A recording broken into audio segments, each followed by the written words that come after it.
भक्त प्रश्न करता है, आत्मानुसंधान के लिए कौन सा उपाय सर्वोत्तम है? महर्षि उत्तर देते हैं, यह व्यक्ति के स्वभाव और प्रकृति पर निर्भर करता है। हर इंसान अपने पिछले जन्मों के संस्कारों के साथ जन्म लेता है। हर इंसान को अपने हिसाब से सारे उपाय सरल या कठिन लगते हैं। इसके लिए कोई सामान्य नियम नहीं है। निम्नलिखित पंक्तियों में महर्षि सभी उपायों के उद्देश्य की ओर संकेत करते हैं। वे बताते हैं कि उन उपायों का लक्ष्य क्या है। बहुत से उपाय मौजूद हैं। आप आत्मानुसंधान या आत्म विचार का अभ्यास करते हुए स्वयं से पूछें, मैं कौन हूँ? या यह उपाय ना जचे तो आप ध्यान रमा सकते हैं, मैं ब्रह्म हूँ। या किसी और विषय पर ध्यान लगा सकते हैं।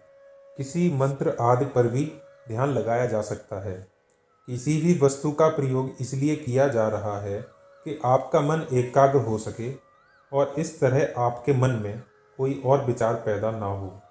यदि हम ऐसा करते हैं तो वह एक विचार भी धीरे धीरे मिट जाएगा और मन अपने स्रोत में लीन हो जाएगा। डॉक्टर मसालावाला महर्षि के हाथों में एक पत्र रखते हैं जो उन्हें अपने मित्र बी के अजगांवकर से मिला।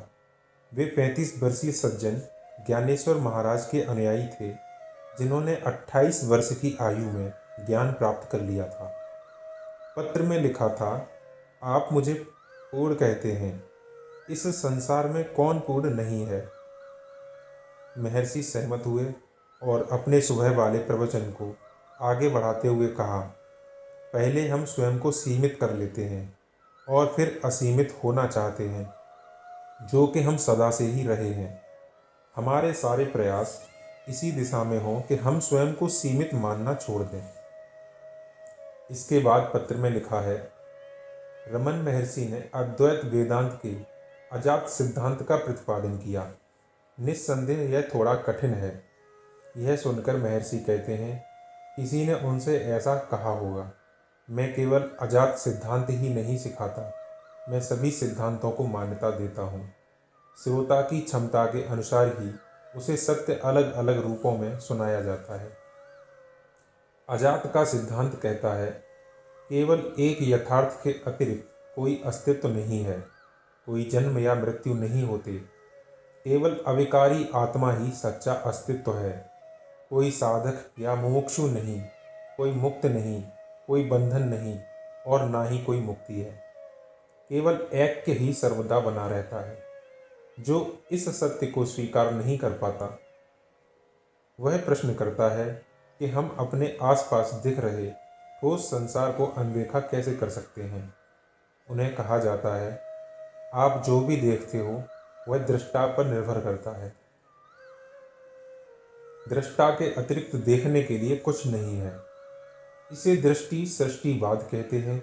इसके अनुसार एक व्यक्ति पहले अपने मन से पैदा होता है और फिर देखता है कि उसके मन ने क्या रचा है।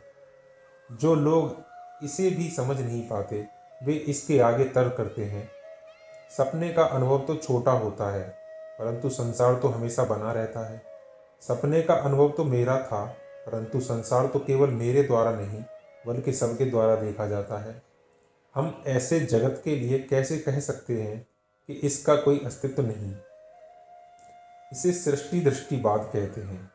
उन्हें कहा जाता है, ईश्वर ने पहले फलां तत्व से फलां चीज़ पैदा की और फिर कुछ और पैदा हुआ और यह सृष्टि बनी। उन्हें केवल इस बात से ही संतुष्टि मिलती है।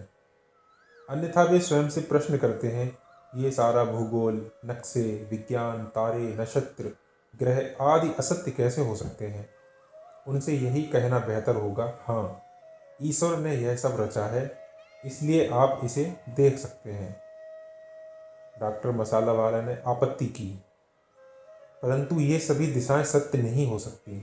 केवल एक सिद्धांत ही सत्य हो सकता है। महर्षि ने कहा, ये सभी दृष्टिकोण श्रोता की सुनने की क्षमता के अनुसार हैं। परम सत्य तो केवल एक ही हो सकता है। यद्यपि महर्षि उन व्यक्तियों के लिए अन्य मार्ग स्वीकृत करते हैं जो कि आत्म अनुसंधान का अनुसरण नहीं कर सकते। उन्होंने इस लेखक से कहा, अन्य सभी मार्ग आत्म अनुसंधान की ओर ले जाते हैं।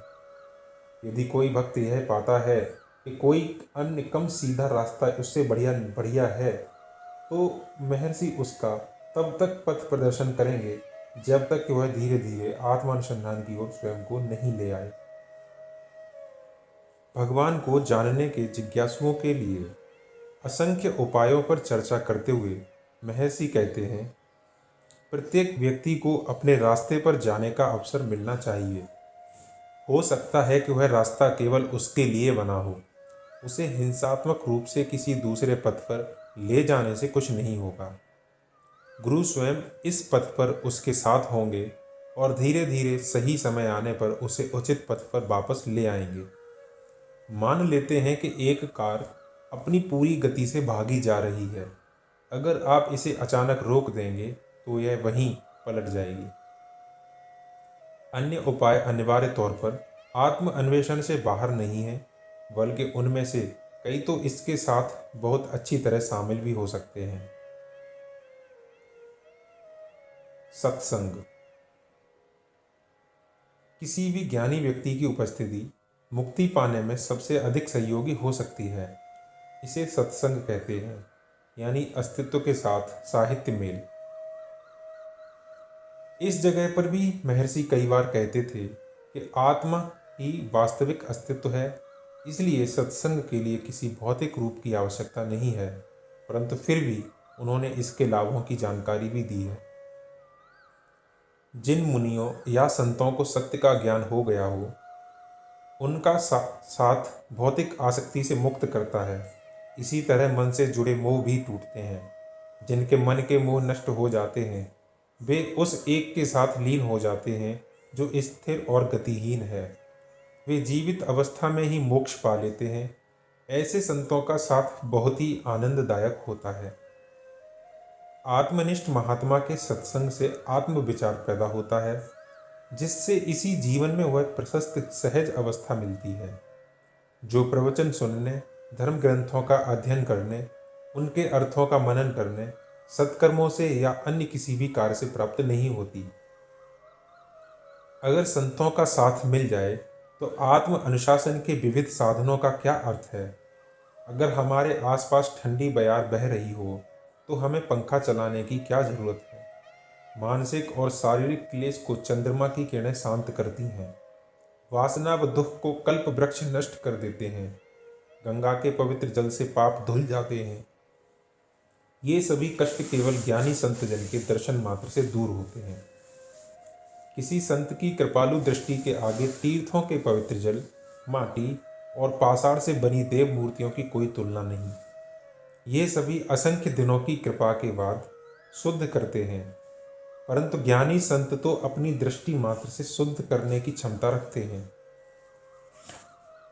यहाँ उल्लेख करना होगा कि ये 5 श्लोक भगवान ने नहीं रचे। इन्हें उनके पूरक 40 पदों में शामिल करने के लिए संस्कृत से अनुदित किया गया है। दूसरे पद में कहा गया है कि सर्वोच्च अवस्था गुरु की मदद से भी नहीं मिल सकती। इस स्थान पर गुरु को अध्यापक के तौर पर वर्णित किया गया है, अन्यथा इसका अर्थ साधु या मुनि के समान ही होता है और तुलना का प्रश्न ही नहीं उठता। अगला उपाय, श्वास नियंत्रण। श्वास नियंत्रण के अनेक अर्थ हो सकते हैं। इसमें श्वास को रोका जा सकता है, किसी निश्चित लय के अनुसार उसका नियमन हो सकता है, या केवल श्वास पर ध्यान लगाते हुए उसके प्रति सजग रह सकते हैं। महर्षि अक्सर श्वास नियंत्रण के बारे में बात करते थे, परंतु उन्होंने कभी नहीं कहा कि हमें किसी रूप को अपनाना चाहिए, क्योंकि जो भी उनसे इस बारे में पूछते थे वे पहले से ही इसे अभ्यास के तौर पर अपना चुके थे। वे केवल जानना चाहते थे कि उन्हें इस अभ्यास को जारी रखना चाहिए या नहीं। वे हर प्रकार के अभ्यास का परीक्षण दे सकते थे, परंतु उन्होंने कभी श्वास नियंत्रण के तकनीकी रूप नहीं सिखाए।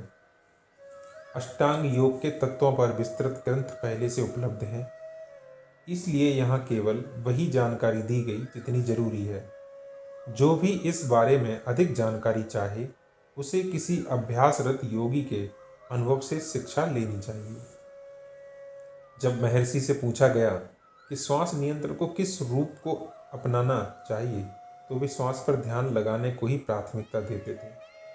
यही ऐसा तरीका था जिसे किसी गुरु के मार्गदर्शन के बिना भी पूरा किया जा सकता है और किसी भी तरह की हानि होने की संभावना ना के बराबर है।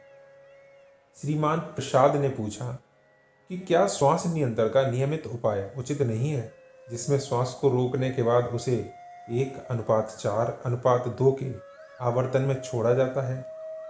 महर्षि ने उत्तर दिया, ये सभी आवर्तन गणना के साथ नहीं, मंत्रोच्चार के साथ किए जाते हैं, जो मन को नियंत्रित करने में सहायक हैं। केवल इतना ही है। श्वास को देखने से भी इसे नियंत्रित किया जा सकता है।